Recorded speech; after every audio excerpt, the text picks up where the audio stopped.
Why are you here? You're here to outwork. You're here to outtrain.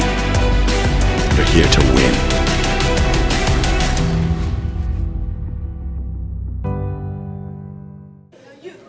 Here with Coach Hoffman of the Hill School. That's right. Coach, first year here at the Hill School. Just finished the prep states this weekend. Can you tell me a little bit about your team, performance, expectations? Sure. This year was obviously a little bit different for me, going from Division I for the last 12 years to coaching a high school. So, the expectations just a little bit different than what I'm used to. So, I thought we had a good year for the most part. We had some good individual success. As a team, we've got a lot of ways to go still. Obviously, Jake Craig had a great tournament. Yep. We have some, and the good thing is that our good guys are our young guys too. So they're all coming back for the next three plus years. So it's been a kind of a mixed bag of emotions throughout the year. A lot of ups, a lot of downs, and you can judge it by wins and losses, and it doesn't look all that great on its face. But I think that if you look at where we started to where we are, if you watch the beginning of the year, we made some tremendous strides. And unfortunately, we lost some guys down the stretch. We lost 2 guys to concussion, and another guy to a thumb injury. So we only took 8 guys with us to the state tournament. But again, we're not losing anybody after this year, so it should be good things to come here in the future. Now, when you made the transition you alluded to from college to here. Did you have a plan coming in? You have a 5-year plan? Oh yeah. I've got it. It's actually written down. So one of the things that they tasked me with was, right as I took the job, I had a meeting with the HWA, which is the Hill Wrestling Association. So it's a board that basically helps fund the program and supports us. It's an alumni group. So they wanted me to put together what was called the strategic plan, and it really outlines everything from our history to our program philosophy, how we're going to recruit kids, what tournaments we're going to go to. Team Renegade was a huge portion of that strategic plan. It ended up being about 15 pages long, and it's not exactly light reading. Sure. But if you want a copy, I can send it to you. But it's we do have a strategic plan that outlines some short-term goals, some intermediate goals, and then some long-term goals. And long-term, obviously, we want to be national title contenders. We want to be in the same conversation as Blair Academy, Wyoming Seminary. We're not there yet, but I do at the end of the day. That's the discussion that I want to be in. How did this season compare to your goals? I didn't, when I first took the job, they told me we'd have 3 kids returning from last year's team. So, Empty cupboards. Yeah, so, we weren't, and it is what it was. It wasn't exactly the best situation. I think we did a great job of adding some pieces late in the recruiting process and making the most of it. And so when we knew that we weren't going to have a great dual squad, we really stayed away from doing dual meets and really kind of hit the tournament season. So we really only had one scheduled dual meet outside of our required Maple duels and PAISWT duels. So, we were just the big thing for this year was building momentum and building confidence and just trying to get some more notoriety around the program, try to do some friend raising, some fundraising. And from that aspect, I think we did a good job. With individuals, your results can be a little bit skewed in a tournament setting. If you have 2 or 3 really good individuals placing high, sure. It looks a little bit better than when you're spotting a team 40 points in a dual meet. So, that was the route. That was the route we decided to go, and I think that we executed it as well as we possibly could. And again, I think we had. If you look at where we started to where we finished with our individuals, we made some good ground this year. Now, you walk around campus, the school kind of sells itself. Sure. Tell me a little bit about the values you want to teach through wrestling that separates this from, another boarding school. For me, I think perspective is huge, and in college, everybody's there with a pretty much the same goal in mind, and that's become multiple-time All-American and compete for a national title. Well, high school's a little bit different. Not everybody's going to go on to wrestle in college, certainly not Division I. Not everybody's going to make a career out of it. So your measurable goals are a little bit different. What's good for one guy really isn't good for another guy. So what I think that we try to do here is we try to coach 14 guys 14 different ways so we can maximize their ability. But at the end of the day, if we have a kid that's a 4-time national champ that goes on and becomes a scumbag, we've essentially failed him. Sure.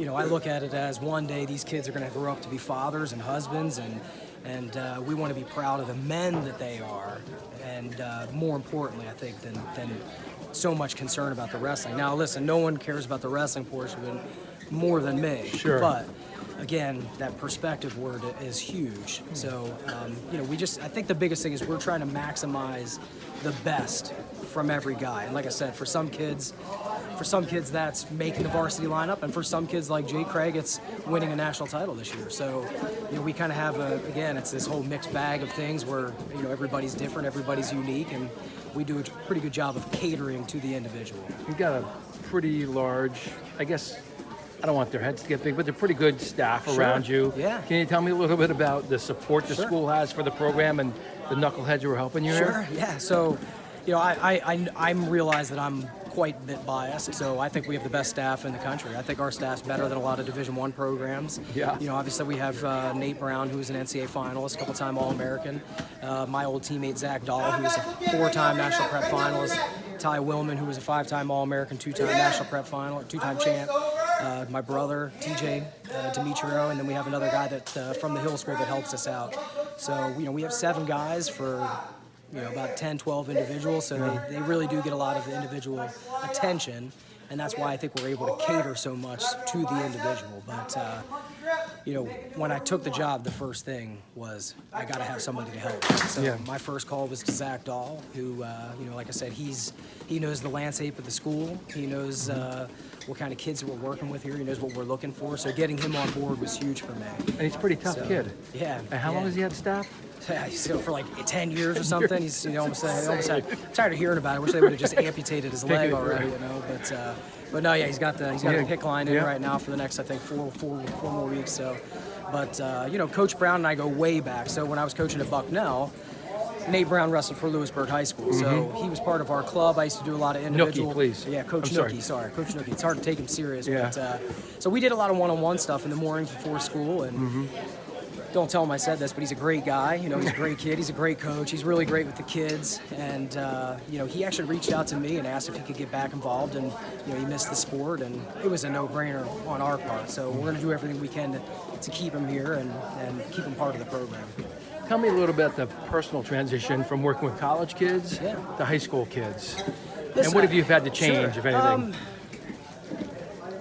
I'd be lying if I said it wasn't a difficult season for me. There are definitely some moments where, you want to rip your hair out and you wonder if you're doing things the right way. And then there's some moments where, I have these 2 guys on my team, and I think combined they won 7 matches this year. But I look at what it's done for them as human beings. The one kid's lost about 30 pounds, and you can tell just by the way that he carries himself with his head up and his chest out that he's just literally a different person than he was in November when he started. So, those things really do give me joy. It's a different kind of joy than, working with a guy like Nick Bracetta, who was 3-time All-American and competing for a national title every year, but it's still rewarding, just in a kind of a different way. But it's, listen, everywhere you go, whether it's Division I at Virginia Tech or whether it's at a smaller program like Chattanooga, every place has its own obstacles to overcome. And this is no different. We have low numbers. We got it's $60,000 a year to go to school here. So it's, like I said, each place has their own kind of unique set of circumstances that you got to find a way to work within the system and understand, what is the Hill School looking for? Yeah. And when you look at it from that perspective, I think it makes it a little easier for me to do my job. Right. So, I've had great support from the headmaster through admissions all the way from the top to the bottom. So far, so good. How old were you when you started to wrestle? I was 5 turning 6. So the first year I wrestled was the first year that Norchester had a program. So I grew up in the Norchester Wildcats system, which there's a lot of those guys here right now. So it's funny how things come full circle. My first wrestling coach was a guy named Mark Petroselli. His son now trains with me quite a bit, Antonio Petroselli from O&J, who's just fourth out in Fargo and is, I think a title contender this year for 140 pounds. So, How old are you now? 36. So you've been wrestling for over 80% of your 85? About 30, 31 years. What attracted you to this sport originally, and what keeps you engaged in the sport? I think mostly because I was terrible at everything else I did. Was a big part of it. But no, I'm not joking. I remember as if it were yesterday, the first day that I walked into that gym and started running around the mats there, and it was love at first sight. So I'm a mat rat. I literally live on the mat. I mean, I just can't get enough of it, even after 31 years. So, I'm third generation wrestling. My dad wrestled. My granddad wrestled. My granddad was Steve Powell's high school coach. No kidding. My uncle Randy was an All-American at Arizona State, two-time Christian college champ. His father, my Uncle Earl, is in the Pennsylvania Wrestling Hall of Fame. So, partially born into it, partially I'm 5'6" and not the most athletic guy, and it was just kind of a match made in heaven. Got it. Going forward, you've got a plan. You're recruiting kids. You have to get into the school.